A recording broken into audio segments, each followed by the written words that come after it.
Thanks, Darren. So I'd just like to start off by thanking our colleagues at the RHA for inviting us along to today's session, and also extend my gratitude to those of you who are going to stick around to listen to my update on specifically the CDS system, which is HMRC's new system that is currently live, but will be becoming much more prevalent as of October this year.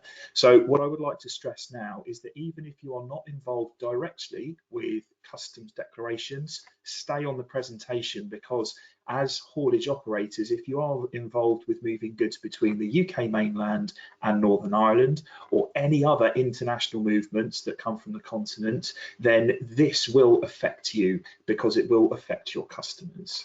So if I could have the next slide, please, Darren. Okay, so I'm going to give you a little bit of an overview of who the DDC group are and who DDC FPO are, and a little bit about myself, you know, just to give you a bit of context as to why you might want to listen to what we have to say. I'll give you an overview of CDS and what it's all about, and then I'm going to jump straight into the risks of CDS going live and how that might affect your business. I'll then take a step back and then give you some idea of what the key changes are, what the steps for migration to CDS are that HMRC is suggesting that traders who are involved in customs declarations will need to take. And then I will be giving you some helpful pointers on how you can help prepare your company for the go live of CDS. So if I could have the next slide, please. Okay, so a little bit about DDC. So DDC FPO, or Freight Process Outsourcing, we are the freight-focused business unit of the DDC Group. The DDC Group is a global network of BPO experts, and BPO is business process outsourcing. So we provide our customers with solutions that help them operate their businesses in a more efficient and cost-effective fashion. And we do that by providing both front and back office professionals to help people run their business. Front office being someone who's involved in customer service, whether they be a help desk or a service desk or a customer service representative, and back office being someone who would work more behind the scenes, maybe doing those customs declarations that we're going to be talking about, or doing other administrative functions such as invoicing. So through strategic technology integrations, we help our customers with achieve their business goals. So we process around about 300,000 shipments per day worldwide, including across North America, Europe, and the Far East. We can support services in over 30 different languages. And in Europe alone, just to focus on the European operation, we support customs brokerage operations in over 15 different European countries. So a little bit about myself then. My name, as you know, is Curtin. I am DDC's Head of Customs and Logistics Services. I've spent 21 years in the freight forwarding and customs clearance industry. So I have a fair bit of experience in dealing with all different types of freight movements. I was most recently part of the HMRC CDS project, where I sat on the program board for CDS, and also co-chaired some of the working group meetings that went into the detail around how HMRC can develop CDS into a user-friendly product that meets the needs of customs declarants, and also to help my customers understand exactly how CDS was going to work. Okay, so next slide, please. Okay, so CDS then, what is it? So CDS stands for the Customs Declaration Service, and CDS is the replacement for HMRC's Chief Declaration System, which all customs declarants have been processing declarations through since the mid-90s. So it gives you an idea of how long the existing Chief Declaration System has been around, in that we are only replacing it now nearly 30 years into its life cycle. So as I said, if you move goods internationally, including between the UK and Northern Ireland, you're likely to be affected by the implementation of CDS, even if you're not responsible for submitting customs declarations directly. So CDS has been live for import declarations since January 2021, but it's been mandatory for all import declarations for goods moving into Northern Ireland since the 1st of October 2021. So Chief is still running, but HMRC have in the last couple of months published the timelines for its withdrawal. And as you can see, it's going to be a phased withdrawal, and import functionality is going to be withdrawn first. So after the 30th of September this year, you will, or your customers will no longer be able to submit import declarations on Chief. And then after March the 31st of next year, 2023, no one will be able to submit export declarations on Chief or NES, which is the government's web-based export declaration service. So it's sensible that the different types of declarations split between imports and exports are being phased out in a staged manner, but that doesn't necessarily reduce the impact it's going to have on people moving goods into and out of the UK. So the implementation of CDS is going to affect all modes of transport for goods of all origins and destinations. So remember, this isn't just about imports, this is about exports as well. So you need to start checking with your trading partners now to understand the state of their readiness for CDS. This is not something you can afford to leave until late September, because otherwise you might find that your customers are not ready for the change to CDS. So next slide, please.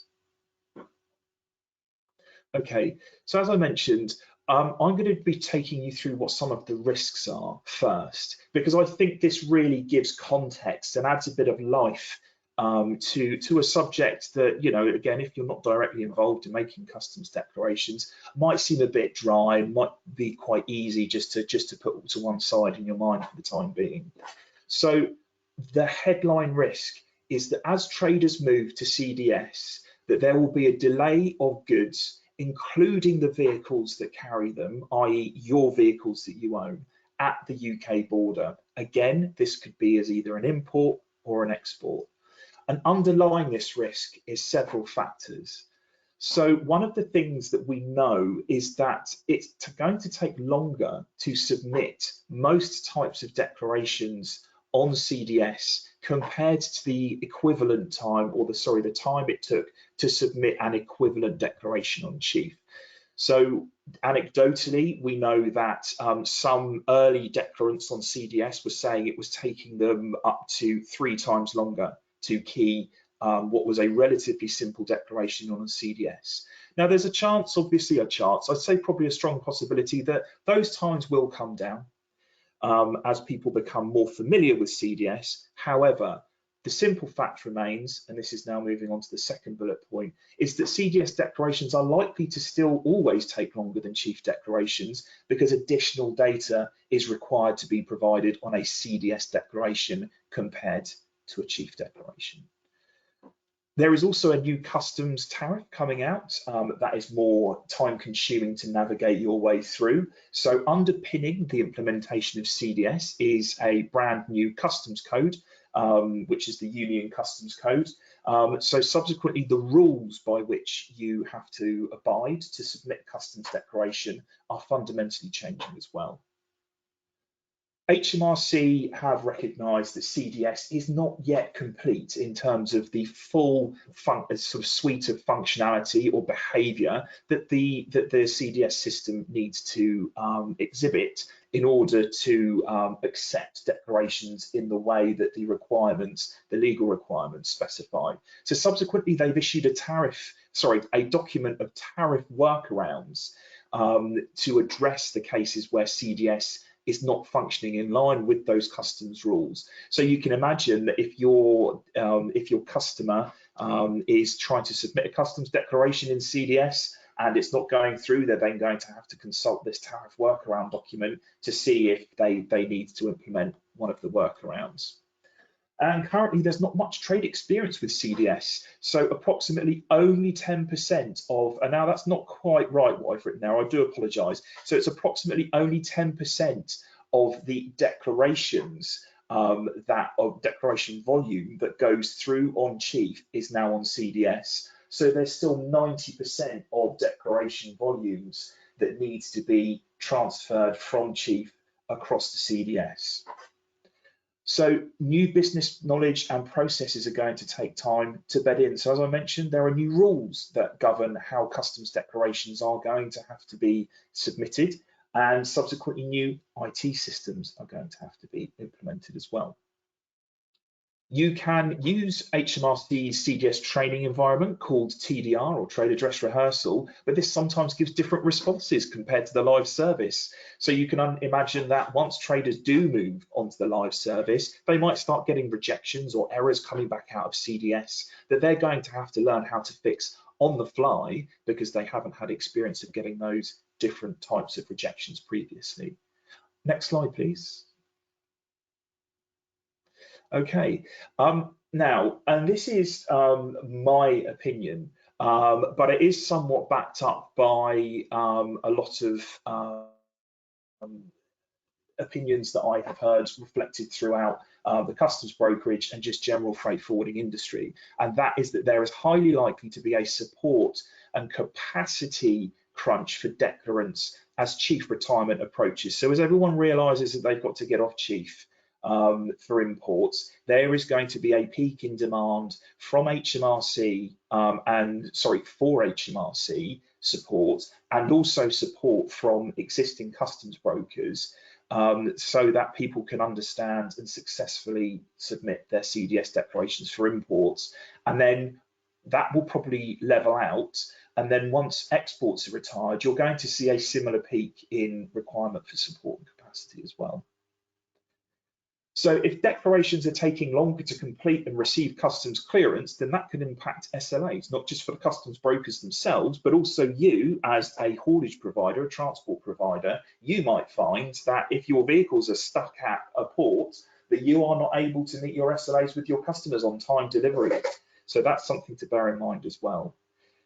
We also expect that cargo owners and freight forwarders are going to be looking to change hauliers and or customs brokers if they experience degraded service with their existing provider. So that could be maybe their existing provider just simply isn't ready for CDS, or it might be that their existing provider is taking on lots of new business for previously unsatisfied customers who are looking to change their provider. And subsequently, there is again that capacity crunch as people try and find the best service provider to keep their goods moving through their supply chain smoothly.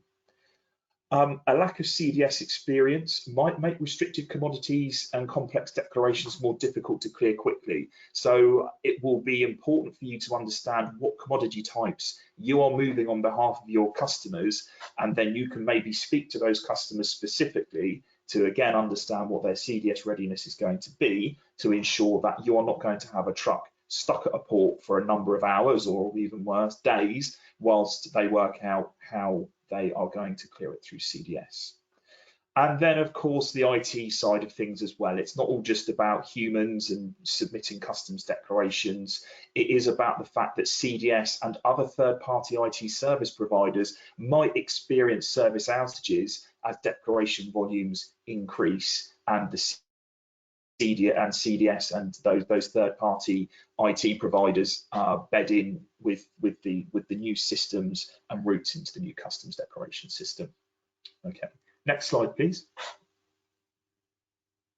Okay, so the key changes then. So we've gone through the risks, but I've mentioned a couple of things about, well, there's going to be additional declaration data that's required, and that kind of stuff. So here's some more detailed information on those key changes. So the current Chief data set has been in use since 2008. In fact, some of it was obviously in use prior to 2008, but the most recent edition of it dates from 2008. But that's now been superseded by the new UCC data set, as I've previously mentioned, which requires more information to be provided on that customs declaration. So as an example then, there are 68 multi-use boxes on a chief declaration that can be used to submit all of the relevant information you need to provide to customs to clear your goods. But on CDS, there are 91 single-use boxes. So the implications of moving to CDS are far greater than that of just a simple IT implementation project. So CDS migration is a business knowledge and a business process change as well. So CDS behaves in a different way to Chief. You need to understand those new customs requirements for filling out that customs declaration and also what those additional data elements are. As such, because there's a different data set for CDS, there's no simple correlation of chief boxes to CDS data elements. So there is not a one-to-one relationship between, oh, okay, I used to put this piece of information in box 31 on a chief declaration. Now it needs to go into data element 31 on the CDS declaration. It does not map like that. So, for example, data that could be provided across 3 boxes in chief might now have to be provided across 17 different data elements in CDS. I've touched already on the rules for completion of import and export declarations have changed due to the new data sets. So obviously the introduction of a new customs tariff by HMRC is going to take people time to get used to. And also another change as well. So if you are involved in the submission of customs declarations, or at the very least the handling of customs paperwork, you will find that as CDS has been designed as a paperless system, HMRC have not sanctioned any chief style equivalent reports. So if you are familiar with an E2, which you would get for an import declaration that specifies exactly how much duty and VAT, for example, you might have to pay on a particular import declaration, then you are no longer going to be seeing that as a as an HMRC sanctioned report. There will be substitute reports that have been designed by the customs declaration software community, but they are not going to have any legal status. Okay, so next slide, please. So the steps for migration then, I'm not going to run through all of these in detail because there's a lot here, but as you can see, there are various steps that HMRC are saying that a trader has to go through in order to register for CDS. So the first steps any international trader at the moment is likely to have already undertaken, which is registering for the government gateway and getting themselves an EORI number. Secondly, then, is to get access to CDS. So you have to go on to the government gateway or your own government gateway account and then specify that you would like access to CDS. Number 3, understanding requirements. Now, this is a huge piece. So as I've mentioned, obviously there are changes to the requirements for completion of import and export declarations. There are changes to the amount of data that you need to provide on those declarations. And there is a change in the process to how those declarations are submitted and the responses you get back from CDS. This is probably the biggest piece up front and the longest task that anyone involved in customs declarations is going to have to go through in order to make sure that they are fully ready to submit compliant CDS declarations. So that includes going to your to the suppliers of goods and making sure that they can provide all of the additional information that can in most cases only come from the supplier in an international freight movement in order for that information to be included on the customs declaration. Methods of payment have to be established as well. So even if a trader is established for chief and has what's called a deferment account, which enables them to delay the payment of any duty and VAT until the following month for certain declarations that they specify want to be against their deferment account. New direct debit instructions have to be set up by agents for those deferment accounts. Standing authorities for an agent to be able to use an importer's deferment account or vice versa have to also be set up as well. And then, of course, you've got the whole testing and go live piece. So HMRC, as we know, are running the TDR, the trade address rehearsal environment. So people are going to, or are best advised to at least try and get some of their declarations through the test environment in CDS before they start submitting in the live environment. Okay, next slide, please. Okay, so how can you prepare then? I've given you a lot of information on what the risks are and some context around why the changes are happening. But the most useful, hopefully the most useful takeaway you will get from my talk today is what can you do about it? So if you move goods internationally, or again, remember, between the mainland UK and Northern Ireland, you need to understand on behalf of which customers do you move those goods, and do you move them as an import or do you move them as an export? Because if you recall, obviously CDS is being, or sorry, Chief is being phased out, and imports will be affected first, then followed by exports. So once you've understood which of your customers move goods internationally, you need to then understand how are they submitting their customs declarations for the movement of those goods. So do they submit those declarations directly to customs as an importer or an exporter?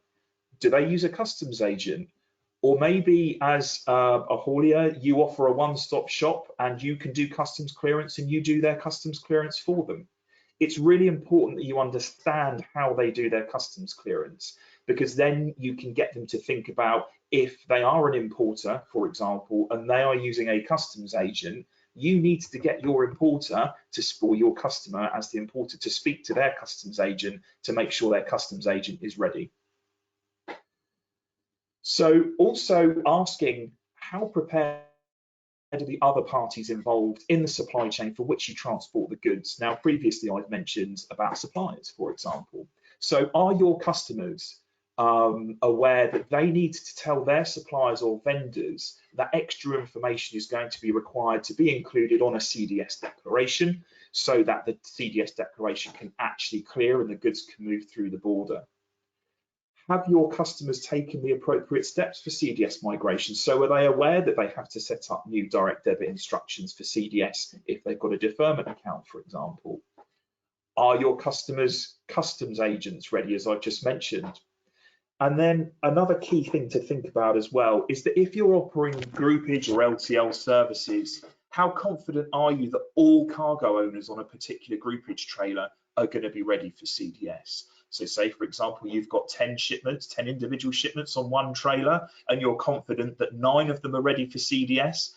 It could be that 10th one that holds the whole trailer up and stops it from being able to go through the border, because cargo owner number 10 is not ready for CDS. So next slide, please. So that's it from me for now. Obviously, I'd like to point out that feel free to ask questions here and now. There's additional information, as Darren said, on the handouts attached to this particular webinar. Or if you have questions after today's event, then you've got my contact details here. Please feel free to give me a ring or drop me an email, and I will be absolutely delighted to help answer any questions you've got. So thank you. Thank you, Chris. I do have one question for you. So, what is the likelihood that Chief to DTS transition deadline will be pushed back again? That's a good question. So the transition, or sorry, the retirement of Chief has already been pushed back or a few times already by HMRC for various reasons, but namely Brexit.